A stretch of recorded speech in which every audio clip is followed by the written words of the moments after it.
working. That's the only thing, if his putter's a little cold, which it can be hot or cold, that's the only part of his game that really has any kind of question marks beside it. Bob, there's 3 other guys that are within a couple shots of him. Of those 3, which one do you think can push him the hardest? I like Brian Harman, and he is a magician around the green. He's got a great short game. This tournament, you don't have to be a bomber. He's not a bomber. I think he's averaging 285 off the tee. So I think he's a guy who could really, he's the guy who catches my eye, who can step it up. Matt Fitzpatrick has been playing well. The last, I think, 3 or 4 tournaments, he's got a couple of top 10s. He tied for 4th last week. He had the weirdest thing I've heard. He was having trouble hitting his irons, and he went to a new coach, Mark Blackburn, who's a very well-known tour coach. And he said, I think your arms are too long. And they measured his arms, and he's got sort of longer than normal arms. So they had to adjust his clubs.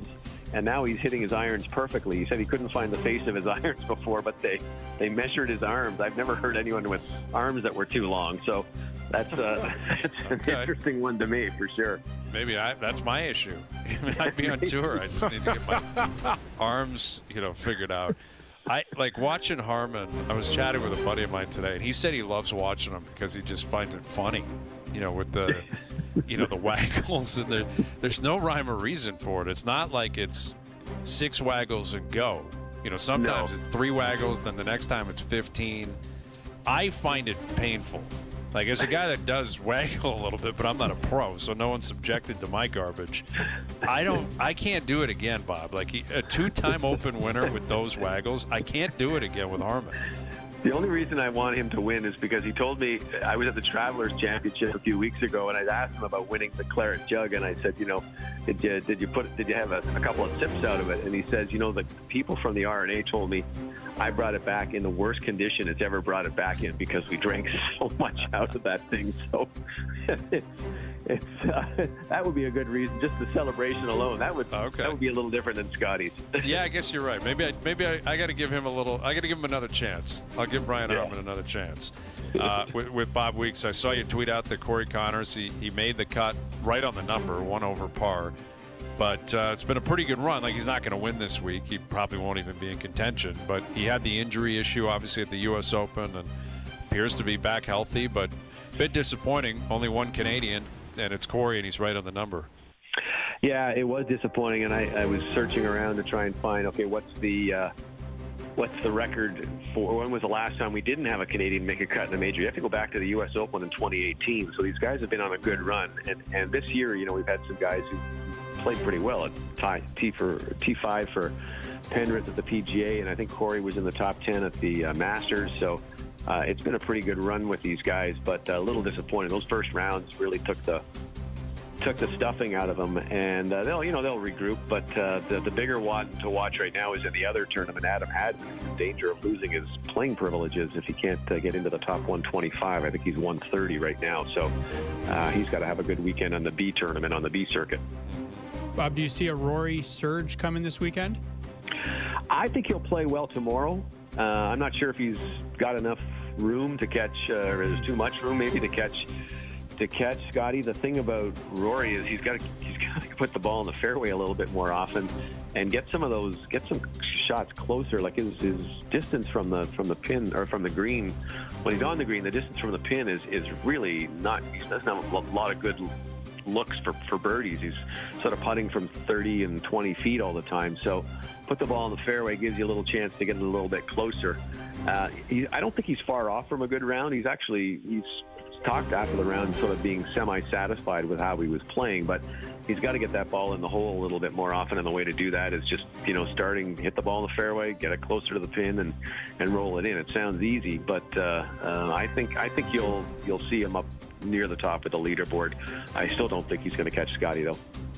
Yeah, I don't see it either. I mean, McIlroy is somewhat in the hunt, I guess. What is he, 3 under, I believe? Yeah, 3 under, but 7 shots back of Scheffler seems pretty difficult to make up. And his buddy Shane Lowry, who won there in 19, had kind of a crazy scene today. His ball was in the, I guess, fescue. He took a practice swing, and the ball seemingly moved.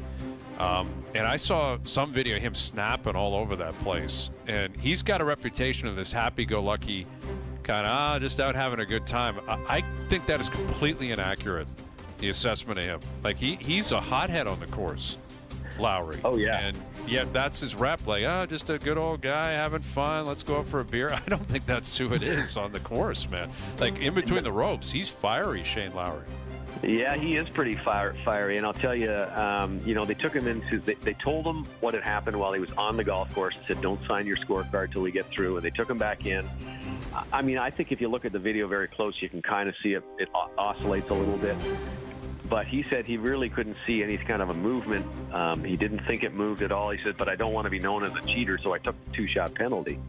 And it's probably a smart move because you don't want to end up like Patrick Reed, right, where everyone's second guessing you. But he does have a little bit of a fiery temper when he's on the golf course. He's pretty good off the golf course, and some of that has to do with the Guinness. But but he's a good guy. But if you want to talk hotheads, I don't know if you saw John Rahm, but he was slamming a wedge and kicking his wedge down the fairway and giving it a big spanking for some bad shots.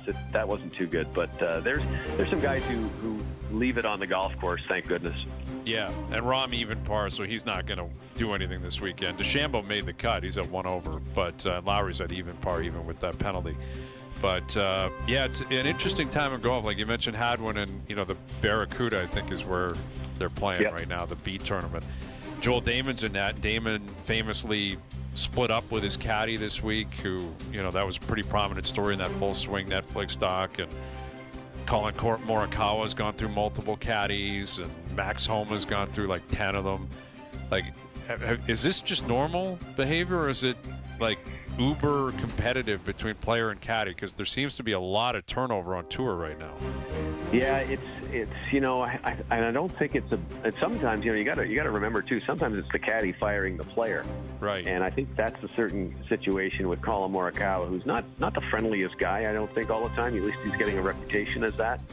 So he might find it tough to find a good fit, and I'm not sure if there's just an extraordinary number of them or if it's just more high-profile guys. The Joel Damon one was one that I never thought, because those guys have been together since university, where they played together.